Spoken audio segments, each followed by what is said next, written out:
ድልድዩን እንዳትሻገሩ እያፈረሰ ያለው ፍርሃት ነው። ቆይ አንድ ያድምጡኝ። ላለፉት ወራት ከፍተኛ ስራ ፈጣሪዎች ጋር አንድ ለአንድ ስሰራ ቆይቻለሁ። ታዲያ ሁሉም ውጤታቸውን ከመጨበጣቸው በፊት ሲያጋጥማቸው የተመለከትኩት ፍርሃት ነው። ምናልባትም በዚህ ስሜት ውስጥ የሚገኝ ሌላ ስራ ፈጣሪ ሆነ ማንኛውም የህይወት ዘርፍ ውስጥ የሚገኝ ሰው ይህንን ያልተፈለገ ስሜት የሚያፈርሰውን መፍትሄ ነው ያልኩትን ነገር እንካችሁ። በቅድሚያ ለፍርሃት ያለን ምልከታ መቀየር አለበት።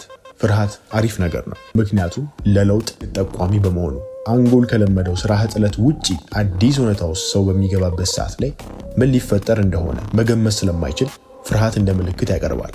ሌላው ፍርሃት ወደ ኋላ የሚመልስ ግድግዳ ነው። ይህም የሚሆንበት የድሮ ዙተራ መገለጫ ዋነኛ ባህሪዎቹ በመሆኑ በፍርሃት መልክ ማንነታችሁ ከለመደው እውነታ ውጪ መስፋትን ፈርቶ እንድትሰበሰቡ ለማድረግ በመሞከር ውስጥ የተፈጠረ ስሜት ነው። መፍትሄው በአዲስና በአሮጌ እውነታ መሃል የሚገኘው መስመር ግልጽ አድርጎ መመልከት፣ ከዛም ለአዲሱ እውነታ የሚመግብ ማንነትን በየቅጽበቱ የገነቡ መቀጠል። ለዚህም ዋነኛ መጋቢ ዙተራ ነው።